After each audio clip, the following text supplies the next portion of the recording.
মার্কেটের এই ups and ডাউনসের জন্য প্রচুর কোশ্চেন আসছে এবং আমরা আপ্রাণ চেষ্টা করছি আপনাদের সেই প্রশ্নগুলোর উত্তর দেওয়ার জন্য। তো আমার কাছে যেগুলো প্রশ্ন এসছে তার মধ্যে ম্যাক্সিমাম প্রশ্ন যেটা, যারা অধিকাংশ যারা স্টকস নয়, যারা মিউচুয়াল ফান্ডে ইনভেস্ট করে রেখেছেন, তারা ভাবছেন যে এই মুহূর্তে ইনভেস্টমেন্টের বিষয়ে কি করব, এখন কি আমি লামসাম করব নাকি ইনভেস্ট উইথড্র করে নেবো, কী করব। তো সেই নিয়ে আজকে আমাদের বিশেষ আলোচনা, এবং এই টপিকটা হচ্ছে যে মিউচুয়াল ফান্ডে কেন আপনি লোকসান করে থাকেন। কারণ পড়ন্ত মার্কেট, পড়ে যাওয়া মার্কেট, পড়তে থাকা মার্কেট, আজকে কিছুটা সেন্সেক্স উঠেছে, নিফটি 50 উঠেছে, কিন্তু ইন জেনারেল মানে ট্রেন্ড দেখা যাচ্ছে যে মার্কেট গ্রাফ ক্রমশ নিচে যাচ্ছে। এই সময় কিন্তু আপনার লোকসান হওয়ার সম্ভাবনা বেশি। সেই জন্য সতর্কীকরণ এবং সেই জন্য আপনাদের করণীয় কি কি হওয়া উচিত এবং কোন কোন ভুলগুলো করে থাকেন সেগুলো নিয়ে আজকের আমার এপিসোড। দেখুন, মিউচুয়াল ফান্ড অ্যাডভার্টাইজমেন্টে সবসময় একটা জিনিস দেখবেন লেখা থাকে যে mutual funds investments are subject to market risk, read all schemes related documents carefully before investing. অর্থাৎ মিউচুয়াল ফান্ডে কিন্তু মার্কেট রিস্ক এটা একটা ফ্যাক্টর আছে। এর আগেও যখন আমরা মিউচুয়াল ফান্ড নিয়ে যতগুলো আমরা সিরিজ করেছি বা এপিসোড করেছি সেটা বলেছি, যেটা মার্কেটের উপর ডিপেন্ড করে। কিন্তু মার্কেটের উপর ডিপেন্ড করলে যেখানেই লসের সম্ভাবনা থাকবে সেখানেই জানবেন প্রফিটেরও সম্ভাবনা অনেক বেশি থাকবে। তো কিভাবে আপনি প্রফিট করবেন সেটা নিয়ে আজকে আলোচনা, এবং কোন কোন ভুলগুলো করে থাকেন। প্রথম ভুল যেটা আপনাদের থাকে সেটা হচ্ছে গ্রিড অ্যান্ড ফিয়ারের ভুল। দেখুন, মার্কেটে না, আমি আগেও বহুবার বলেছি, আপনাদেরকে সবসময় আবেগটাকে ছেড়ে, আপনাদের সবসময় হৃদয়টাকে ছেড়ে মস্তিষ্ক দিয়ে ভাবতে হবে, হার্ট দিয়ে নয়, ব্রেন দিয়ে ভাবতে হবে, এবং ব্রেন দিয়ে ভাবলে তবেই আপনি মার্কেটে সাকসেস পাবেন। এই লোভ এবং ভয়, ফিয়ার অ্যান্ড গ্রিডের মধ্যে দুটো ভুল মানুষ করে। প্রথম হচ্ছে লোভে পড়ে। লোভে পড়ে কি হচ্ছে, যখন ধরুন আজকে একটা মার্কেটে কিছুটা রিকভার এলো, 1000 পয়েন্ট সেন্সেক্স উঠলো, আপনি ভাবলেন কাল থেকে বোধহয় চচ্চর করে মার্কেট উঠতে আরম্ভ করবে, আপনি একটা লামসাম ইনভেস্ট করে দিলেন। এটা ভুল। কারণ একদিনে মার্কেটের সমস্ত কিছু যেরকম ডিসাইড হয়ে যায় না, ঠিক তেমনই মার্কেটে আগামীকালকে কি হচ্ছে না হচ্ছে তার জন্য অপেক্ষা করার জন্য যে ধৈর্য থাকার দরকার সেটাও আপনাকে রাখতে হবে। একদিনে কোনো পদক্ষেপ হুড়োতাড়া করা মানে মার্কেটে কিন্তু আলটিমেটলি সেটা ভুল হয়ে যাবে। আবার ভয়ের জন্য অনেকে করছেন, ম্যাক্সিমাম লোক করছেন, মার্কেট তো নামছে, আমার মিউচুয়াল ফান্ড পোর্টফোলিওতে সব কিছু লাল লাল লাল লাল নেগেটিভ দেখাচ্ছে, আমি এসআইপিটা বন্ধ করে দিচ্ছি। একদম করবেন না এটা। কারণ পড়ন্ত মার্কেটের একটা কথা আছে যে invest in red to enjoy the green. অর্থাৎ লাল যখন দেখাচ্ছে, অর্থাৎ লস যখন হচ্ছে, কিংবা যখন মার্কেট পড়ে থাকছে, তখন আপনার এসআইপিটা কন্টিনিউ থাকলে তবেই আপনার অ্যাভারেজিংটা হবে, এবং এসআইপির সবচেয়ে বড় ফায়দা হচ্ছে এই অ্যাভারেজিং হওয়া। সুতরাং যখনই মার্কেটে ইনভেস্ট করতে আসবেন, স্পেসিফিক্যালি মিউচুয়াল ফান্ডে মূলত তারাই করছেন যারা খুব বেশি এক্সপার্ট নয়, তাদেরকে বলছি লোভ এবং ভয়ের ফাঁদে পড়বেন না, কনফিডেন্স রাখবেন আপনার ইনভেস্টমেন্ট সম্পর্কে। দ্বিতীয়ত হচ্ছে এসআইপিতে, এই সূত্র ধরেই আসছি, এসআইপিতে ডিসিপ্লিন না রাখা। অর্থাৎ যখন ইচ্ছা আপনি টাকা জমা করা বন্ধ করে দিলেন, যখন ইচ্ছা আপনি এসআইপি অ্যামাউন্ট বাড়িয়ে দিচ্ছেন, কমিয়ে দিচ্ছেন না। একটা নির্দিষ্ট গোল সেট করুন, মাসের নির্দিষ্ট তারিখ রাখুন, যেরকমভাবে ব্যাংকের ইএমআই হয় সেরকমভাবে ইএমআইয়ের মতো করে ভাবুন। ইএমআই কিন্তু এসআইপি নয়, কিন্তু ইএমআইয়ের মতো করে ভাবুন, সেই তারিখে এসআইপিটা ভরতে থাকুন।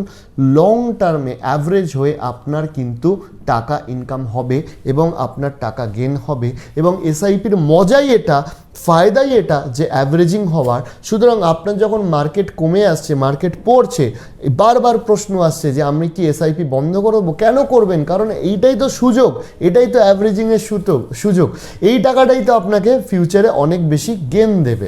নলেজের অভাব হলে না অনেকটা সমস্যা হয়। আপনার কাছে নলেজ থাকলে আপনি মাসে 5000 টাকা জমিয়ে এমন একটা ওয়েলথ ক্রিয়েট করতে পারবেন।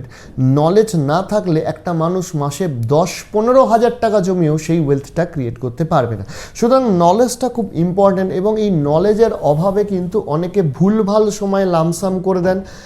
নিফটি 50 ট্রেন্ড না দেখে, সেন্সেক্সের ট্রেন্ড না দেখে লামসাম করে দেন।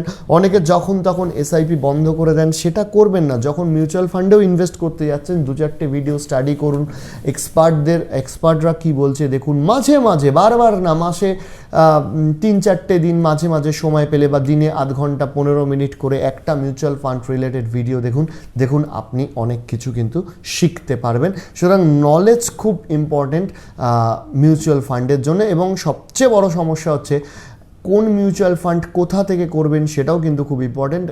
এই নিয়ে আমাদের আগে এপিসোড আছে, আপনারা দেখতে পারেন। এই একদম অন্ধকারে ঢিল কিন্তু ছুড়বেন না। ট্রেডিং এবং ইনভেস্টিংয়ের ফারাকটা না বুঝতে পারা। দেখুন, ট্রেডিংয়ে কি হয়, প্রত্যেক দিনের টাকা প্রত্যেক দিনের খরচা হয়ে যায়, আবার ইনকাম হয়ে যায়। যেমন ধরুন, ট্রেডিংয়ের ক্ষেত্রে আপনি আজকে যদি প্রফিট না করতে পারেন, তাহলে কিন্তু আপনার আজকের দিনটা লসে চলে গেল।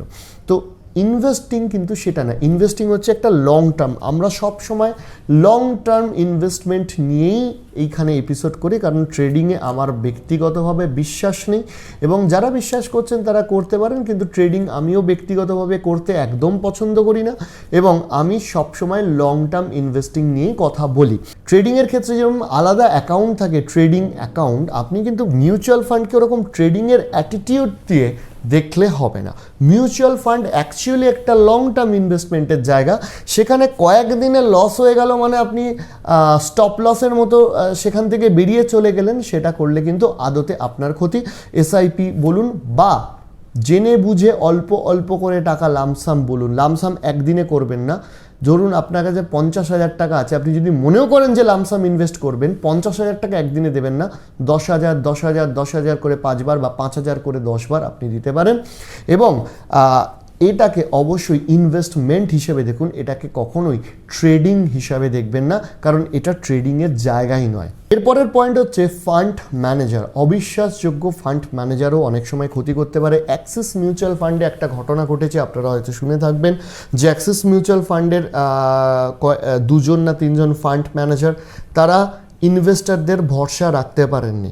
তারা নানাভাবে ছলচাতুরি করে নিজেদের ওয়েলথ ক্রিয়েট করে নিয়েছেন, রাদার দ্যান ইনভেস্টারদের ওয়েলথ ক্রিয়েট করার বদলে। সুতরাং এই জায়গাগুলো একটু দেখে রাখবেন যে ফান্ড ম্যানেজার কাকে চুজ করছেন, তার হিস্ট্রি কী আছে, এবং সেই মিউচুয়াল ফান্ডের ওই ফান্ড ম্যানেজারের ট্র্যাক রেকর্ড কী আছে, তিনি আগে আগে কোথায় কাজ করেছেন দেখে নিতে পারলে কিন্তু ভালো হয়, নচেত কিন্তু অসুবিধায় পড়তে আপনি পারেন। এরপর হচ্ছে ইমপ্রপার অ্যাসেট অ্যালোকেশন। মিউচুয়াল ফান্ডে অনেক সময় অনেক সমস্যা হয়ে থাকে। যেমন ধরুন, আপনি কতটা পার্সেন্টেজ মিউচুয়াল ফান্ডে রাখবেন সেটা আপনি হয়তো বুঝতে পারেন না। এখানে আমি একটা ফর্মুলা দিচ্ছি প্রপার অ্যাসেট অ্যালোকেশনের জন্য। যদি আপনি স্টক মার্কেটে না থাকেন, আপনার বয়স যত সংখ্যা হবে সেখান থেকে আপনি 100 থেকে বিয়োগ করবেন। বিয়োগ করে যেটা আসবে ততটা পার্সেন্টেজ আপনি মিউচুয়াল ফান্ডে ইনভেস্ট করতে পারেন, যদি আপনি স্টকে ইনভেস্টার না হন তো। অর্থাৎ ধরুন আপনার বয়স 30 বছর, আপনি 100 - 30 70%, এই যে 70 সংখ্যাটা আসছে, এই 70% টাকা আপনি মিউচুয়াল ফান্ডে করুন, বাকি 30% টাকা আপনি ডেব্ট অ্যাসেটে করুন। আপনি ফিক্সড ডিপোজিট করতে পারেন, আপনি গভর্নমেন্ট বন্ড কিনতে পারেন। তাহলে আপনি একজন অ্যাগ্রেসিভ বলুন, কিংবা আপনি একজন প্রপার রিস্ক টেকিং ইনভেস্টর বলুন, হয়ে উঠতে পারবেন। এই একটা ফর্মুলা কিন্তু আমরা টিপস হিসেবে দিয়ে দিলাম। তো যাই হোক, টিপস দিলাম বলে মনে পড়লো যে যদি আপনারা মনে করেন যে এখনও অবধি আপনাদের মিউচুয়াল ফান্ডে অ্যাকাউন্ট করা হয়নি বা ইনভেস্ট করা হয়নি, মিউচুয়াল ফান্ডে অ্যাকচুয়ালি অ্যাকাউন্ট হয় না, ইনভেস্ট করা হয়নি, বা আপনি স্টকে ইনভেস্ট করতে চান, আপনারা পেটিএম মানিতে ইনভেস্ট করতে পারেন। পেটিএম মানি আমাদের স্পন্সর হিসেবে কাজ করছে এই ভিডিওতে। পেটিএম মানির লিঙ্ক ডেসক্রিপশানে দেওয়া রয়েছে, সেখান থেকে আপনারা যদি অ্যাকাউন্ট করেন তাহলে আপনারা বেশ কিছু বেনিফিট পেতে পারবেন। আসুন পরবর্তী পয়েন্টে আসি, সেটা হচ্ছে লং টার্মের বিনিয়োগকে শর্ট টার্মে তুলে নেওয়া। অর্থাৎ আপনি ভাবলেন যে আপনি 5,000 টাকা করে 10 বছরে প্রতি মাসে ইনভেস্ট করে যাবেন, হঠাৎ 2 বছর বাদে আপনার একটা বাইক কিনতে ইচ্ছা হলো, আপনি সেই টাকাটা তুলে নিলেন, স্টক মার্কেটে একটা কম্পাউন্ডিং বলে ব্যাপার আছে, সেই টাকাটা ওই কম্পাউন্ডিংয়ের ফেসিলিটিসটা নিতে পারলো না। সেই জন্য সুতরাং লং টার্ম গোল যদি থাকে তাহলে লং টার্মেই থাকবেন, শর্ট টার্মে টাকা কিন্তু তুলে নেবেন না। আর ফাইনালি সবচেয়ে ইম্পর্টেন্ট পয়েন্ট, সেটা হচ্ছে ধৈর্যের অভাব, যেটা এখন দেখা যাচ্ছে। মানে প্রচুর কমেন্ট আসছে, দাদা মার্কেট পড়ে গেছে, মিউচুয়াল ফান্ডে লস হয়ে গেছে, কি করব? প্লিজ ধৈর্য ধরুন।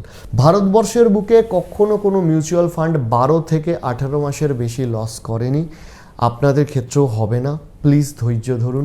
প্লিজ আমরা আপনাদের রিকোয়েস্ট করছি, আমরা আপনাদের ভরসা দিচ্ছি যে মিউচুয়াল ফান্ডে ইনভেস্টমেন্ট থাকলে আপনার লস হবে না। কেন দিচ্ছি? কারণ আমরা মনে প্রাণে চাই যে ফিক্সড ডিপোজিট, গভর্নমেন্ট স্কিমের বাধ্যবাধকতা ছাড়িয়ে বাঙালিও বিজনেসটা করতে শিখুক, বাঙালিও ইনভেস্টমেন্টটা শিখে আসুক। সুতরাং সেই বাবা কাকাদের আমলের মতো শুধুমাত্র ফিক্সড ডিপোজিট কিংবা গভর্নমেন্ট স্কিমে পড়ে থাকলে হবে না।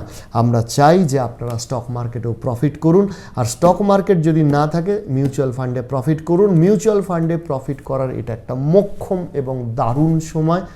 মার্কেট অনেকটা নেমে আছে, মার্কেট এখনও 6-7 মাস খুব বেশি উঠবে না। এই সময় ইনভেস্টমেন্ট তুলে নেবেন না, প্লিজ লস করবেন না। ভালো থাকবেন। আর ভিডিও শেষ করার আগে দুটো ছোট কথা, যারা বিজনেস করেন, ওয়েবসাইট করেননি, ওয়েবসাইট করতে চান, মাই ওন হোস্ট বলে একটি কোম্পানি রয়েছে যারা অত্যন্ত সস্তায় ওয়েবসাইট করে দিচ্ছে। আপনারা ওয়েবসাইট বানাতে চাইলে নিচে ডেসক্রিপশন আছে।